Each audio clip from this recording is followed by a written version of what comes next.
सरकार की जो नीति है वो हम लोग के पक्ष में नहीं है, मतलब कि हम लोग के जो मूलवासी हैं, जो यहाँ के आदिवासी हैं, उनके पक्ष में नहीं है। सरकार, अभी आप लोग पेपर पढ़ रहे होंगे, वहाँ 60-40 का डेली विरोध हो रहा है।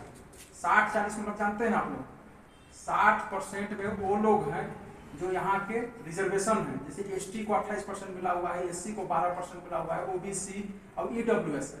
तो 60% तो हम लोग को पहले से ही मिला हुआ है, ये पता है आप लोग को।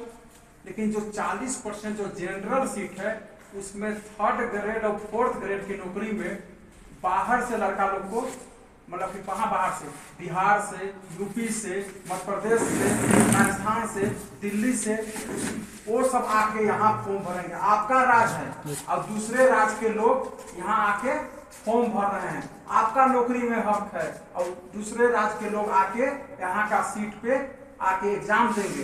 तो इससे क्या क्या नुकसान होगा आप लोग को? नुकसान पहला होगा कि जनसंख्या बढ़ेगा, आप लोग को सबके सामने नहीं टिक पाइएगा।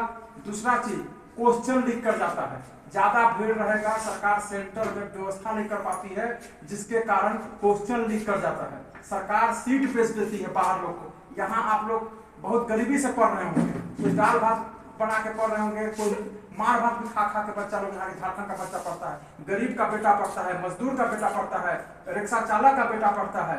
तो इससे क्या होगा कि आप लोग 25 लाख और 50 लाख रुपया एक सीट में नहीं दे सकते हैं। बाहर का बच्चा लोग जो आएंगे वो क्या कहते हैं, सीट आपका बेच देंगे। यहाँ का जो नेता मंत्री है, विधायक है, वो सीट बेच देगा, जिससे आप केवल एग्जाम में बैठिएगा नाम वास्ते, और आपका बहाली नहीं हो पाएगा। पहला चीज तो ये 40% जो जनरल सीट है, उसमें पूरा इंडिया के, ऐसा देखिए, ऐसा मत सोचिए कि एसटी को हम लोग को 28% रिजर्वेशन है तो हम लोग को आराम है, नहीं, क्योंकि उस 40% जो जनरल सीट है उसमें बाहर के राज्य के भी एसटी आएंगे, एससी आएंगे, और क्या कहते हैं जनरल भी आएंगे, ओबीसी भी आएंगे। तो इससे आपको काफी नुकसान होगा। इसी नियोजन नीति को का विरोध करने के लिए हम लोग 3 दिन महा आंदोलन रखे हुए हैं। 17 तारीख को दिन सोमवार को आपका मुख्यमंत्री आवास घेराव रांची में है। तो जिसको इच्छा है वहां जाने का वो जा सकता है, और नहीं इच्छा है तो वो नहीं जा सकता, उसमें कोई प्रेशर नहीं है। लेकिन 18 और 19 तारीख को जो लोहरदगा में हम लोग का बृहद आंदोलन है, उसमें आप सभी लोगों का भागीदारी होना चाहिए। आप लोग अभी नहीं जागिएगा तो आप कभी नहीं जागिएगा, क्योंकि आपका आने वाला फ्यूचर बर्बाद हो जाएगा। अभी आप लड़ रहे हैं, अगर कल के